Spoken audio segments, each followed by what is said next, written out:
नमस्कार सभी बच्चों को। पिछले क्लास में आप लोग रेडियो एक्टिविटी में आप लोग देखे थे कि रेडियो एक्टिविटी है क्या। रेडियो एक्टिव किरणों के हम लोग प्रॉपर्टीज को, नेचर को देखे थे। और आज हम लोग जो है अल्फ़ा बीटा गामा किरणों के गुण को देखेंगे। तो आप लोग जो है क्वेश्चन बनाइए कि अल्फ़ा बीटा तथा गामा किरणों के गुणों को लिखें। पहले आप लोग यह हेडिंग बना लीजिए और चलिए आंसर में आप लोग हेडिंग बनाइए कि प्रॉपर्टीज ऑफ अल्फ़ा रेज की प्रॉपर्टीज।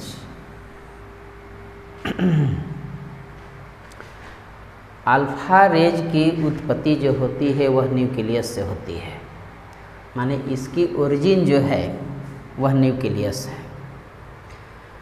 तो पहला नंबर में आप लोग नंबर 1 में ओरिजिन लिख करके डैश दे दीजिए और तब लिख दीजिए इसमें कि अल्फ़ा रेज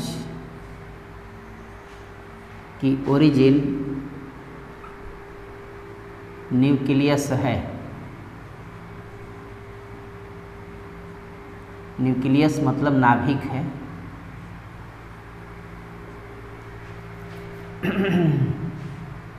अल्फ़ा रेज की ओरिजिन क्या है? न्यूक्लियस है। नंबर 2 में आइए नेचर, इसकी प्रकृति। अल्फ़ा रेज की प्रकृति कैसी होती है? देखिए अल्फ़ा रेज की प्रकृति जो होती है वह हीलियम नाभिक के समान होती है। हीलियम 2-4 के जब समान होगा तो इसमें प्रोटॉन की संख्या 2 हो जाएगी।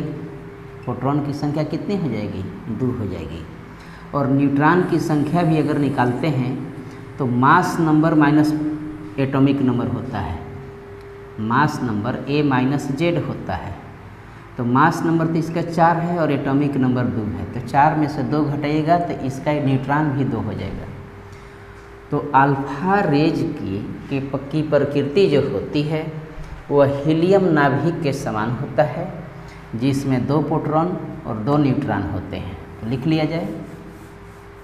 नंबर 2 नेचर में लिखिए कि अल्फ़ा रेज की प्रकृति हीलियम नाभिक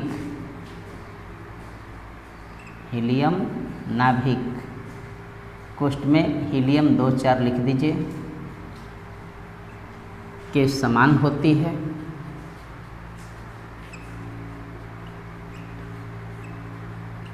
जिसमें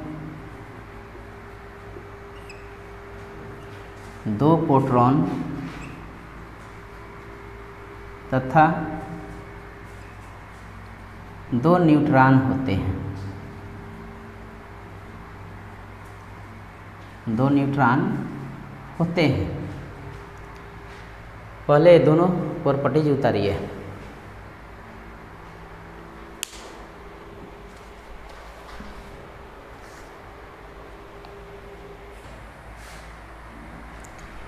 ये दोनों लिख लीजिएगा। वीडियो को पॉज करके भी आप लोग लिखते रहिए। देखिए तीसरा प्रॉपर्टीज में आइए चार्ज। तो इसमें तो प्रोटॉन जो हो गया वह 2 हो गया, मतलब कि इस पर टोटल चार्ज जो होता है वह 2e के बराबर होता है। 2e के बराबर होता है।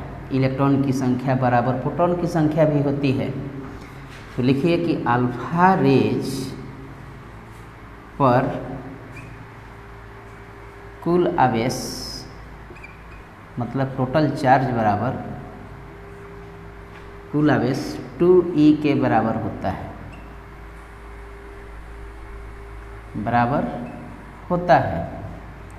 देखिए कहने का अर्थ हुआ कि अल्फ़ा रेज पर चार्ज बराबर +2e हो गया, क्योंकि धनावेश होता है। पिछले दिन हम आपको बताए थे। e का मान होता है 1.6 × 10⁻⁻19 कूलम होता है।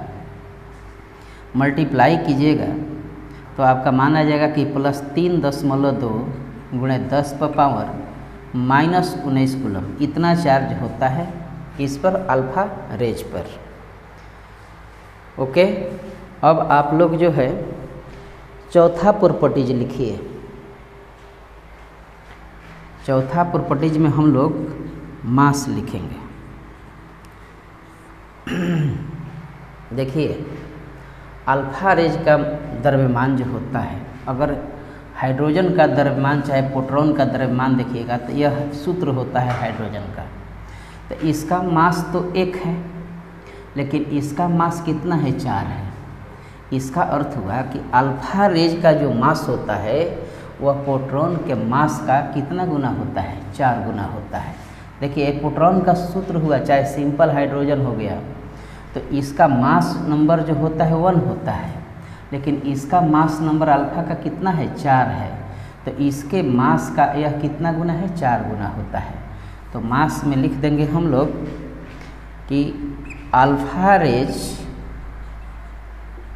का द्रव्यमान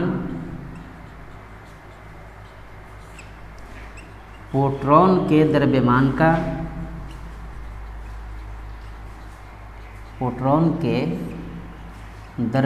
का 4 गुना होता है। 4 गुना होता है। अब आप लोग पहले इस 4 प्रॉपर्टीज को लिख लीजिए। ओके,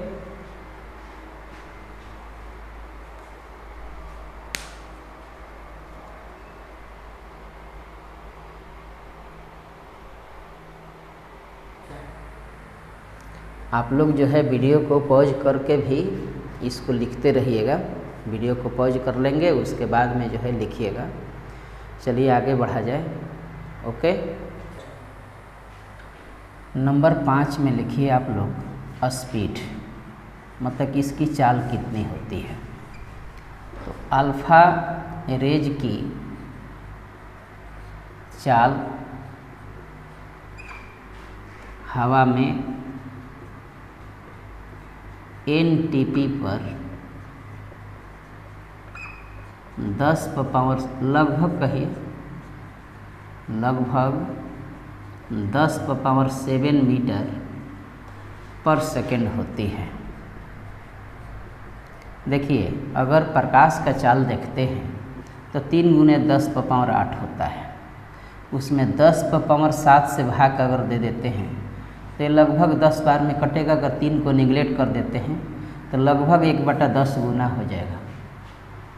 यह चाल जो है 1/ लगभग 10 गुना हो जाएगा। इतनी होती है इसकी चाल।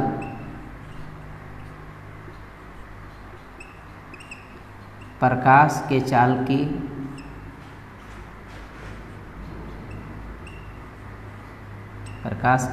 की लगभग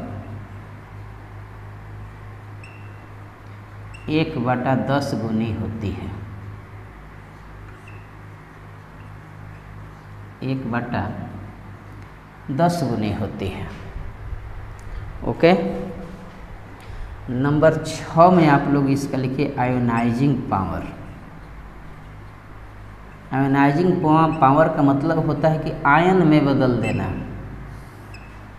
तो देखिए कि जब इसको एयर में चाहे किसी गैस में जब हम लोग प्रवाहित करते हैं अल्फा रेज को, तो यह उसको जो है आयन में बदल देता है। और इसकी आयनन क्षमता जो होती है अल्फा रेज की वह बहुत अधिक होती है। बीटा रेज से भी 100 गुनी अधिक होती है। तो लिख देते हैं हम लोग अल्फा रेज की आयनन क्षमता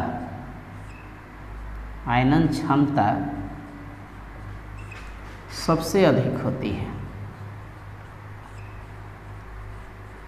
अल्फा, बीटा और गामा में बात हो रहा है, तो इन तीनों में जो है इसकी आयनन क्षमता क्या होती है? सबसे अधिक होती है। इसकी आयनन क्षमता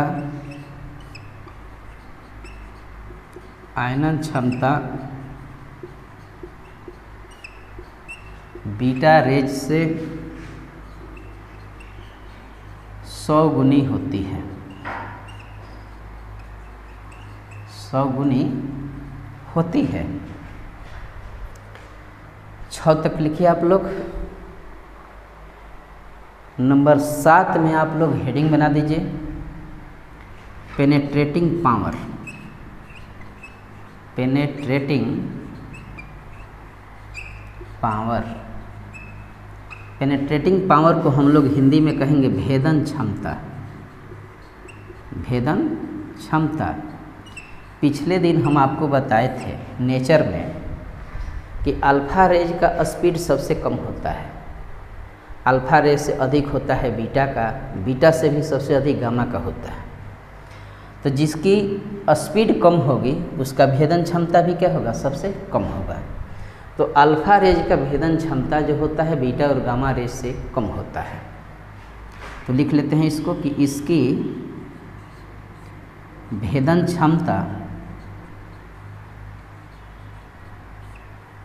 बीटा तथा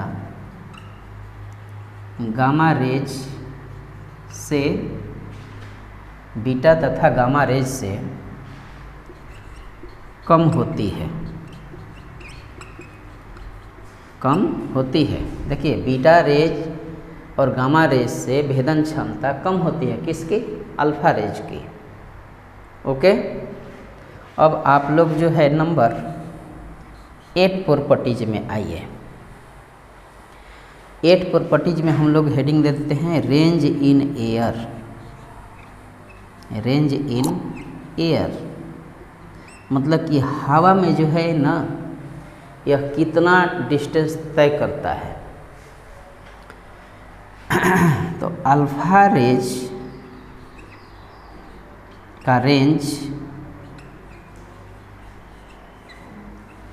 हवा में NTP पर, नॉर्मल टेम्परेचर एंड प्रेशर पर, सामान्य ताप और दाब पर 5 सेंटीमीटर होती है, 5 सेंटीमीटर होती है। यहाँ तक आप लोग पहले लिख लीजिए। देखिए वीडियो को भी पॉज करते हुए आप लोग इन प्रॉपर्टीज को लिखते रहिए, बहुत इम्पोर्टेंट प्रॉपर्टीज है। सबका प्रॉपर्टीज आपको याद रहना चाहिए, लिखने के लिए आता है। ऑब्जेक्टिव में भी इससे जो है जुड़े हुए प्रश्न कभी कभी परीक्षा में आपसे पूछे जाते हैं, इसलिए प्रॉपर्टीज जो है आप लोगों को याद रहना चाहिए।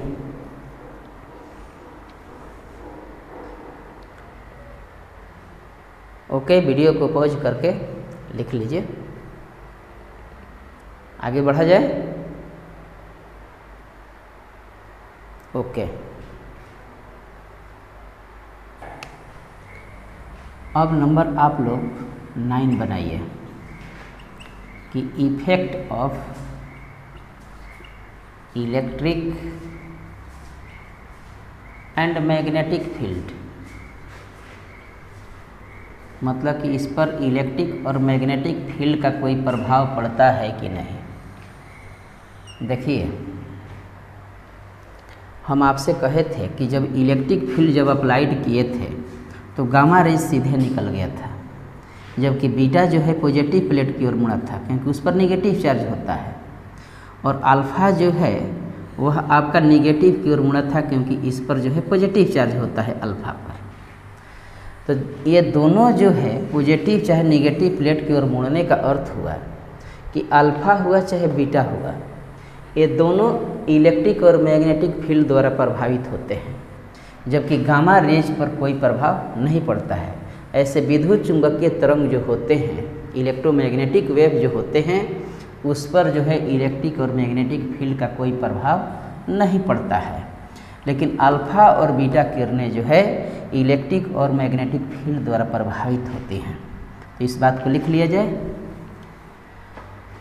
नंबर 9 में लिखिए कि अल्फ़ा रेज इलेक्ट्रिक तथा, इलेक्ट्रिक मतलब विद्युतीय,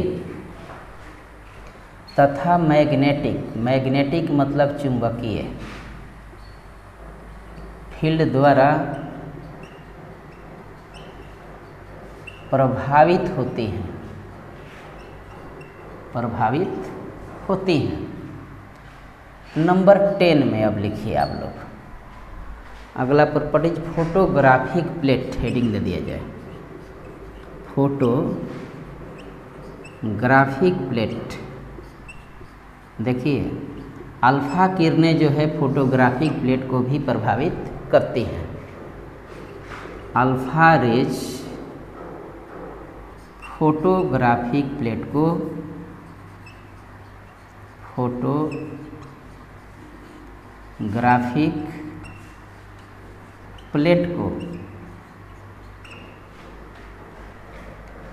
प्रभावित करती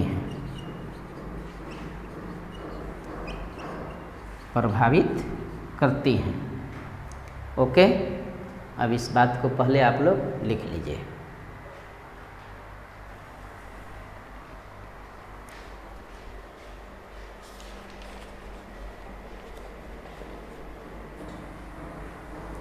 ओके, इस बात को लिख लीजिए आप लोग पहले, दोनों भाग लिख लीजिए।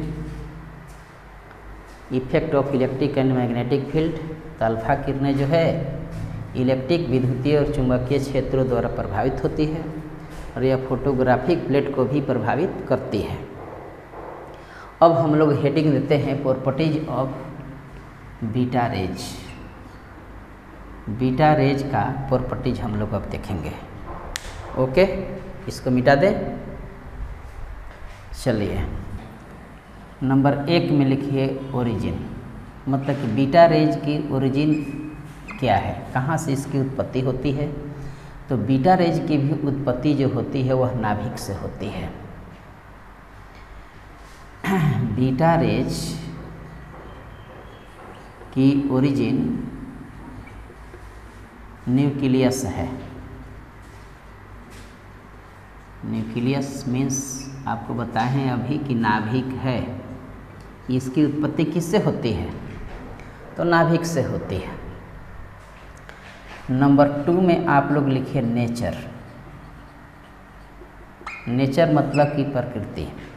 देखिए बीटा किरणें जो है वह तेज़ी से चलने वाला जो है इलेक्ट्रॉन है। तेज़ गति से चलने वाला इलेक्ट्रॉन के समान इसकी प्रकृति होती है। क्योंकि इलेक्ट्रॉन पर भी आप लोग जानते ही हैं कि माइनस चार्ज होता है, बीटा पर भी माइनस चार्ज होता है। तो इलेक्ट्रॉन के समान होती है इसकी प्रकृति, माने तेज़ी से चलने वाले फास्ट इलेक्ट्रॉन को ही जो है, तेज़ चलने वाले इलेक्ट्रॉन को ही हम लोग क्या कहते हैं, तो बीटा रेज कहते हैं। तो बीटा किरणों की प्रकृति, बीटा रेज की प्रकृति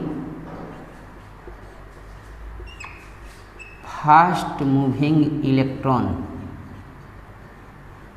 फास्ट मूविंग इलेक्ट्रॉन मतलब तेज़ी से चलने वाले, तेज़ी से गतिशील इलेक्ट्रॉन, गतिशील इलेक्ट्रॉन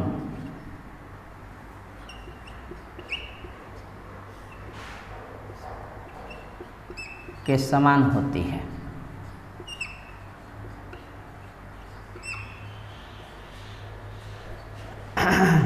ओके, तीसरा नंबर में लिखिए आप लोग चार्ज। देखिए जब यह फास्ट मूविंग इलेक्ट्रॉन के समान होता है तो इलेक्ट्रॉन पर हम लोग जानते हैं कि नेगेटिव चार्ज होता है, जो कि -1.6 × 10⁻⁻19 कूलम के बराबर होता है। तो बीटा किरणों पर चार्ज कितना हुआ, -e हो गया। ई का मान आप लोग जानते हैं क्योंकि निगेटिवली चार्ज होता है, निगेटिव चार्ज इस पर होता है। तो चार्ज में आप लोग लिखिए कि बीटा रेज पर आवेश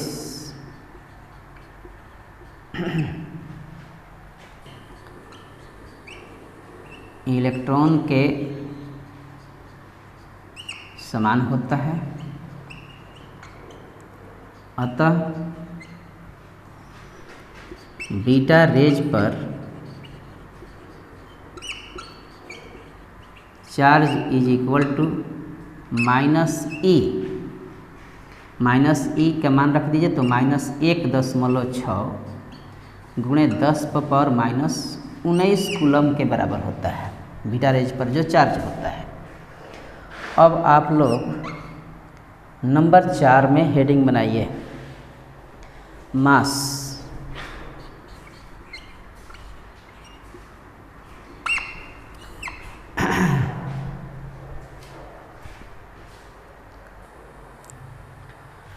देखिए बीटा रेज का द्रव्यमान प्रोटॉन के द्रव्यमान का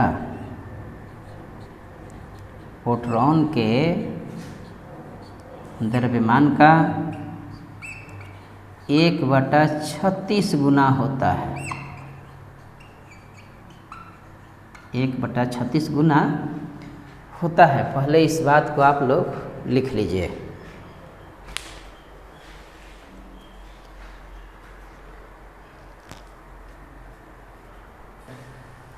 ओके, वीडियो को भी पॉज करके आप लोग जो है लिख लीजिए। सारे प्रॉपर्टीज बहुत अच्छे ढंग से आप लोग याद कीजिएगा। इस पर ऑब्जेक्टिव क्वेश्चन भी परीक्षा में आते रहते हैं और प्रॉपर्टीज भी लिखने के लिए आता है अल्फ़ा बीटा गामा का परीक्षा में भी। ओके, चलिए आगे बढ़ा जाए, अगला प्रॉपर्टीज देखा जाए।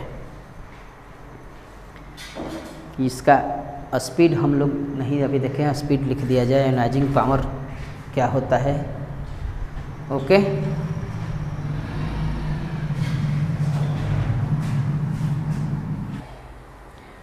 नंबर 5 में आप लोग हेडिंग दीजिए स्पीड, मतलब कि इसकी चाल कितनी होती है। देखिए लगभग ऐसे तो इलेक्ट्रॉन का भी चाल जो होता है, फास्ट मूविंग इलेक्ट्रॉन है, इसका चाल लगभग प्रकाश के वेग का बराबर होता है। इससे थोड़ा सा कम होता है, 2 × 10⁸ मीटर पर सेकेंड के बराबर होता है। तो लिख लिया जाए कि बीटा किरणों, बीटा रेज की चाल लगभग 2 × 10⁸ मीटर पर सेकेंड होती है। नंबर 6 में लिखिए आयोनाइजिंग पावर। आयोनाइजिंग पावर देखिए, हम कहे थे कि अल्फ़ा का आयोनाइजिंग पावर सबसे अधिक होता है, बीटा से भी और गामा से भी होता है। तो बीटा का जो आयोनाइजिंग पावर होता है अल्फ़ा से कम होता है, लेकिन गामा से अधिक होता है। इस पर तो कोई चार्ज ही नहीं होता है, तो चार्ज नहीं हुआ तो यही दोनों न केवल आयोनाइज करेगा। तो देखिए इसका जो है आयोनाइजिंग पावर बीटा का अल्फ़ा से कम और गामा से क्या होती है, अधिक होती है। बीटा रेज का आयोनाइजिंग पावर अल्फ़ा रेज से कम, अल्फ़ा रेज से कम, किंतु गामा रेज से अधिक होती है। गामा रेज से अधिक होती है। नंबर 7 में आप लोग प्रॉपर्टीज लिखिए पेनेट्रेटिंग पावर। पेनेट्रेटिंग पावर भेदन क्षमता। देखिए हमने आपको बताया कि सबसे अधिक स्पीड गामा का होता है, तब होता है आपका बीटा का, तब होता है आपका अल्फ़ा का। मतलब पेनेट्रेटिंग पावर सबसे अधिक गामा का होता है, तब बीटा का होता है, तब आपको अल्फ़ा रेज का होता है। तो हम लोग लिख देते हैं कि बीटा रेज की भेदन क्षमता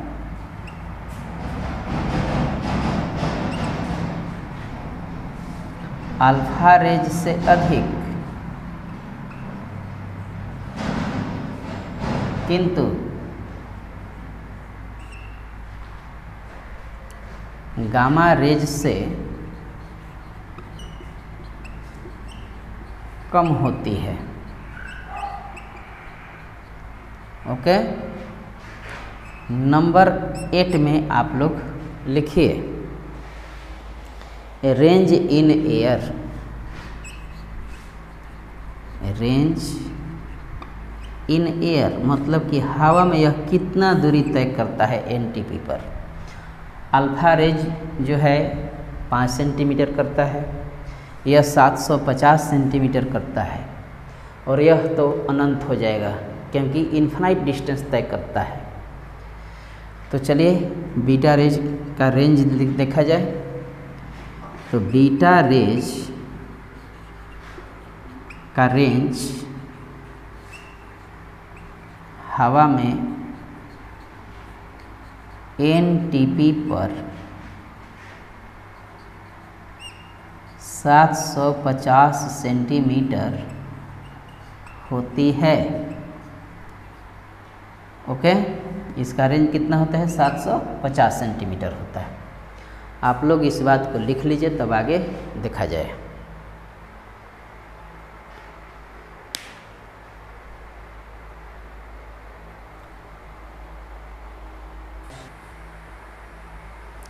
ओके, तो यहाँ तक आप लोग लिखिए। चलिए आगे बढ़ा जाए। वीडियो को पॉज करके आप लोग धीरे धीरे लिखते रहिएगा। ओके, आगे देखिए।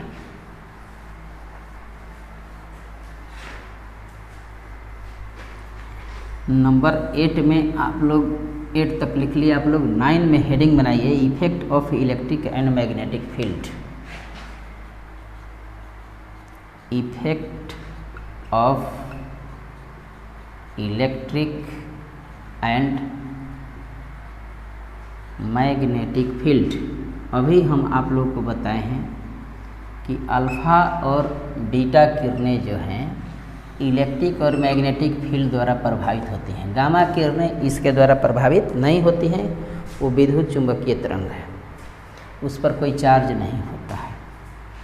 तो इस पर लिखा जाए कि बीटा किरणें विद्युतीय तथा चुंबकीय क्षेत्रों द्वारा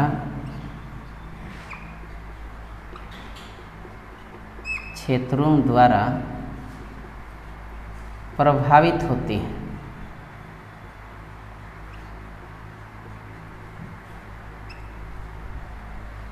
नंबर 10 में लिख लीजिए फोटोग्राफिक प्लेट। फोटोग्राफिक प्लेट देखिए, बीटा किरणें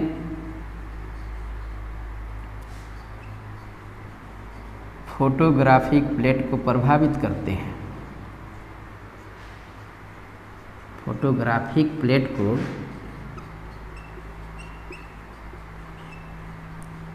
प्रभावित करती हैं। ओके, नोट कर लीजिए आप लोग।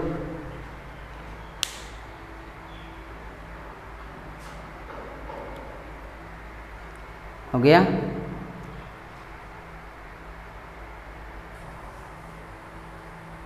लिख लिए होइएगा आप लोग। ओके, वीडियो को भी जो है आप लोग पॉज करते हुए लिखते रहिए। और यदि आप लोगों को मेरी आवाज़ साफ साफ पहुंच रही हो, आप लोग को बातें समझ में आ रही हो, तो वीडियो में कमेंट करना न भूलें। आप लोग कमेंट करते हैं तो उससे हमें अधिक बल मिलता है। ओके, तो कमेंट करते रहिए, वीडियो को भी लाइक करते रहिए आप लोग, और चैनल को भी सब्सक्राइब आप लोग करते रहिएगा। देखिए, ओके, यहाँ तक सभी बच्चे लिख लेंगे। अगले क्लास में हम लोग गामा रेज का प्रॉपर्टीज लिखेंगे, क्योंकि यहाँ से इंग्लिश मीडियम वाले बच्चे भी जो है लिखना शुरू कर देंगे। उन लोग को बीटा रेज के हम प्रॉपर्टीज तक क्लास में पढ़ाए थे। यहाँ से अब गामा रेज की प्रॉपर्टीज जो है उन लोग को भी लिखना है और हिंदी मीडियम वालों को भी लिखना है। तब दोनों बच्चों को साथ साथ जो है आगे बढ़ना होगा। गामा रेज की प्रॉपर्टीज से हम लोग साथ साथ बढ़ेंगे।